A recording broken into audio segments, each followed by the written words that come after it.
कि संघर्षों के साये में इतिहास हमारा पलता है, जिस ओर जवानी चलती है उस ओर जमाना चलता है। तो प्रोटेस्ट कर रहे हैं और आज उनका जो प्रोटेस्ट जंतर मंतर की तरफ बढ़ा और कहीं ना कहीं से ये तानाशाही की तरफ पूरी तरह से अग्रसर दिखाता। मैं आपको ये जो युवा है ना, ये सरकारें बनाते भी हैं और सरकारें बिगाड़ते भी हैं। चलता है कि परीक्षा का पेपर ही लीक हो चुका था पहले से और वो बेचारा आत्महत्या कर लेता। मैं उस विद्यार्थी की बात कर रहा हूं। नमस्कार दोस्तों, आज हम एक बार फिर से चर्चा कर रहे हैं पूरे देश में फैली हुई उस एक बड़ी समस्या जिसका नाम है पेपर लीक।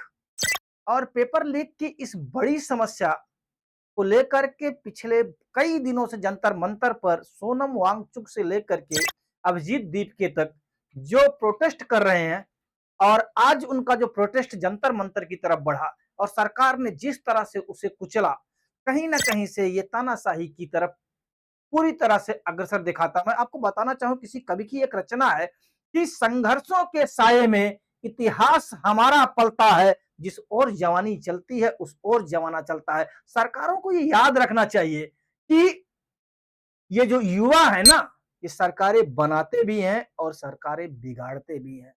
हमारे देश का संविधान सबको शांतिपूर्ण धरना और प्रदर्शन करने की अनुमति देता है। तो अगर हमारा युवा लगातार पेपर लीक से परेशान होकर के धरना दे रहा है, अपने अधिकारों की मांग कर रहा है, तो सरकार को सहजता पूर्वक पहले तो उनकी बातों को सुनना चाहिए, उनसे चर्चा करनी चाहिए और न केवल चर्चा करनी चाहिए, बल्कि अगर उसका एक मध्यम मार्ग होता, हर समस्या का एक मध्यम मार्ग होता है, जिसको समझ करके उस मध्यम मार्ग को निकालने की कोशिश करनी चाहिए।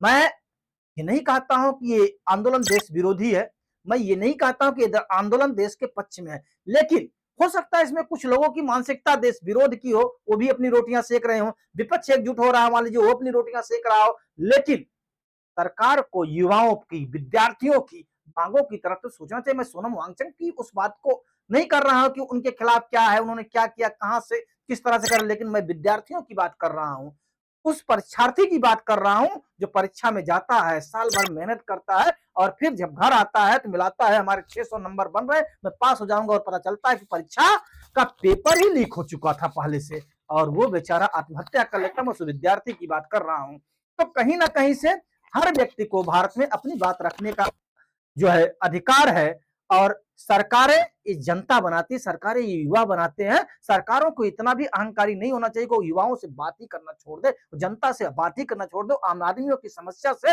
रूबरू ही होना छोड़ दे। हमारे कवि कुल घराने के श्रेष्ठ कवि रामधारी सिंह दिनकर ने 1975 में इंदिरा गांधी की इमरजेंसी के समय जो कविता लिखी थी कि सदियों की ठंडी बुझी राख सुगुगा उठी, मिट्टी सोने का ताज पहन इखलाती है, दो राह समय के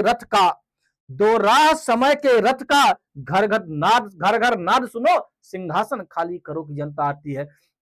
ये जनता भी किसी का सिंहासन खाली कराने के लिए तो नहीं आई है, लेकिन अगर जनता अपने पे आ जाती है तो अच्छे अच्छों का सिंहासन हिल जाता है। तो सरकार से हमारा एक विनम्र अनुरोध है, वो तानाशाही को छोड़ करके, वो अति महत्वाकांक्षा को छोड़ करके इन युवाओं की समस्याओं को समझे, इनसे बात करे और न केवल इनसे बात करे बल्कि इनकी समस्या की तह तक आए कि समस्या है कहां, और फिर एक ऐसा रास्ता निकाले जिसमें सरकार का भी हित हो, युवाओं का भी हित हो, विद्यार्थियों का भी हित हो, आम नागरिकों का भी हित हो। हम सब देशभक्त हैं, हम सब देश के लिए जीने मरने वाले लोग हैं, हम सब देश को चाहते हैं कि हमारा भारत दुनिया का सबसे उन्नतशील विकसित राष्ट्र बने, हम विश्व गुरु बने। लेकिन जब युवा ही दबा दिया जाएगा, जब विद्यार्थी ही आत्महत्या कर लेगा, हम विश्व गुरु कहां से बनेंगे। सिर्फ इतनी बात के साथ मेरा सरकार से विनम्र निवेदन है को तानाशाही बंद करे और युवाओं की मांगों को गंभीरता से ले। धर्मेंद्र प्रधान के इस्तीफे से अगर बात बनती है